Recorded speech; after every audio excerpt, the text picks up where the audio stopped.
Bonjour et bienvenue à l'atelier du jardin de papier. Aujourd'hui, je vais vous montrer comment faire une petite carte toute simple. Ici, j'ai fait une carte à l'occasion de la fête des mères. Mais ce qui est important, et je vais me rapprocher un tout petit peu pour vous le montrer, je vais vous montrer comment utiliser les embossages, les plioirs à gaufrage, donc pour embosser, mais afin que ça ne laisse pas de traces sur votre carte. Donc, je vais commencer avec la base pour créer cette carte-là. Donc, j'ai pris évidemment mon papier murmure blanc 8,5 par 11 et avec, je vais me l'éloigner, voilà, pour que vous puissiez bien voir. Donc, avec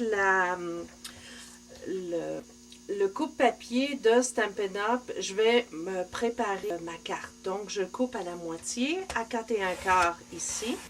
Et pour plier, j'utilise ici la porcelaine, donc qui n'est pas une lame, mais qui est un plioir. Donc, je le mets à 5,5 et je passe 2-3 fois pour bien faire mon pli à l'intérieur de ma carte. Ce qui est important, quand on plie la carte pour que ça tombe très très juste, je me rapproche un tout petit peu, c'est que, voyez-vous, la ligne est ici. Donc, ce qui est important, en utilisant votre plioir, vous utilisez le pli, donc l'avaler toujours à l'extérieur. Vous pliez de cette façon-là. Vous bloquez ici votre carte pour que ça tombe parfaitement juste les deux heures de la carte. Et avec votre plioir, vous passez comme ça pour que ce soit parfait.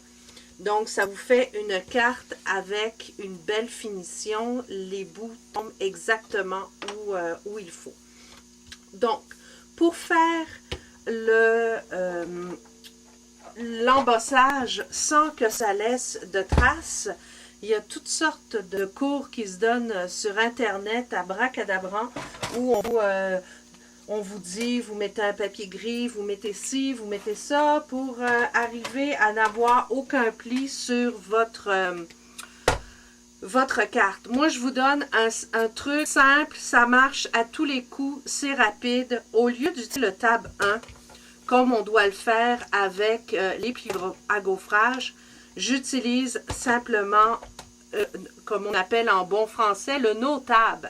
Donc, c'est directement sur la plaque, la base de la plaque.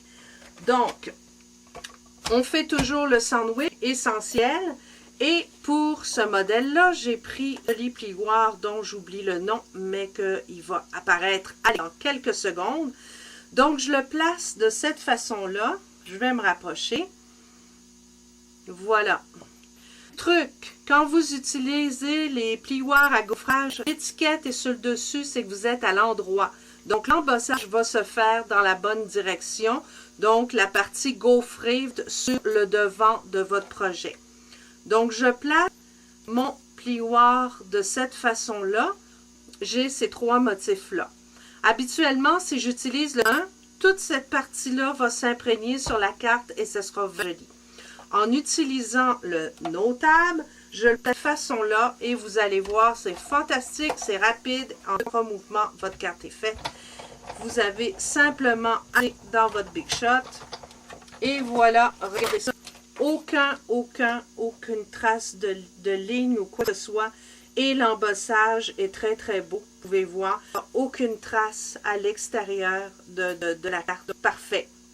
Excellent pour utiliser les demi-embossages, pour utiliser un coin. Vous pouvez y aller avec cette façon-là. C'est rapide, efficace. Vous pouvez maximiser votre Big Shot parce que vous pouvez toutes sortes de plioirs sans faire sur vos cartes. Donc, je range ma Big Shot pour faire un petit peu de place. Et je vais vous montrer un autre petit truc fantastique. Ici, sur ma carte, j'ai voulu faire 3 petites bannières, mais mon objectif, c'est vraiment de les faire égales au niveau de la pointe pour que ce soit sur le devant de la carte.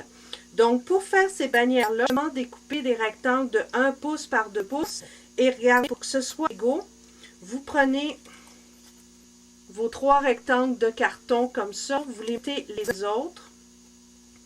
Et ce que je vais tailler dans le milieu pour dessiner la pointe. Donc la pointe est là et la chose à faire, mais le faire individuellement pour que ce soit coupé d'une façon plus. Vous y allez un après l'autre et vous enlevez les rectangles pour former vos pointes. Même chose ici, donc comme ça, de cette façon-là. Vous allez voir, vous avez 3 bannières qui sont égales, donc ça fait beaucoup plus joli. Si j'encarre par exemple de cette façon-là, vous voyez, ça fait parfaitement bien, c'est rapide et un autre super efficace au jardin de papier. Donc voilà, c'est pour aujourd'hui. Donc merci d'avoir visité mon site jardin.com. Je vous donne rendez-vous la prochaine fois pour voir d'autres idées pour vous faciliter la vie. Et n'hésitez pas de papier.com pour découvrir les Stampin' Up et voir mes autres projets de création. Donc merci de votre visite et bonne création.